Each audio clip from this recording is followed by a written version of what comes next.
भवितव्य जे आहे ते आता समाजासाठी, समाजाच्या कल्याणासाठी जर वापरायला सुरुवात केली तर ओबीसी समाजासमोर किंवा ओबीसी नेत्यांसमोर विशेष करून याचं कसं आव्हान असेल? नाही, आव्हान वगैरे काही असणार नाही, कारण जरांगी पाटलांचं पूर्ण मला अभ्यास झालाय. आम्ही दोघंही एका जिल्ह्यातले आहोत, एका मतदारसंघातले आहोत आणि विधानसभेला पाहिलं, त्यापूर्वी सुद्धा पाहिलं. आबासाहेब पाटलांनी जास्त भूमिका मांडली किंवा प्रस्थापित मराठ्यांनी आजपर्यंत कुठल्या गरीब मराठ्यांना राजसत्तेमध्ये येऊन दिलं नाही.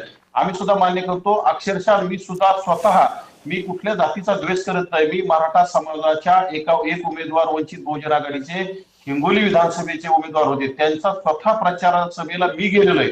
फक्त माझी इच्छा होती किंवा विस्थापित मराठ्यांना तिकीट मिळाली पाहिजे, उमेदवारी मिळाली पाहिजे, प्रस्थापित मराठ्यांना उमेदवारी मिळाली नाही पाहिजे. परंतु जरांगे काय करतात, प्रस्थापित मराठ्यांच्या इशाऱ्यावर त्यांचा जेवढा आदेश येईल, त्यांचं जेवढं नियोजन येईल तेवढं बोलण्याचं काम करतात, तेवढं सांगण्याचं काम करतात आणि येणाऱ्या काळात सुद्धा तेच होणार आहे. आबासाहेब पाटलांनी मी आता सांगू शकतो किंवा जरांगेंनी खरं जर जरांगेला गरीब मराठ्यांची कळकळ असेल ना, गरीब मराठ्यांविषयी जर त्याला कुठतरी आपुलकी असेल, त्याला जर गरीब मराठी जर राजसत्तेमध्ये आवडत असतील तर नक्कीच त्यांनी या आता महानगरपालिका, जिल्हा परिषद, पंचायत समितीमध्ये निवडणुका लढून दाखवाव्यात. परंतु मी आज सुद्धा ठाम सांगतो की जरांगे निवडणुका लढू शकत नाहीत. त्याला शरद पवारांचा आदेश येईल, एकनाथ शिंदेचा आदेश येईल आणि त्याच्या पुढे जरांगेचं काही चालत नाही. कारण की जरांगेचं आंदोलन आहे खरं तर 80% आंदोलन, 70-80% आंदोलन ह्या शरद पवार आणि एकनाथ शिंदेच्या नक्कीच. आता या सगळ्या पार्श्वभूमीवरती नक्कीच वाघमारेजी, या सगळ्या पार्श्वभूमीवरती आपण आपल्याला पुढे काय होतं हे सुद्धा पाहणं महत्वाचं ठरणार आहे.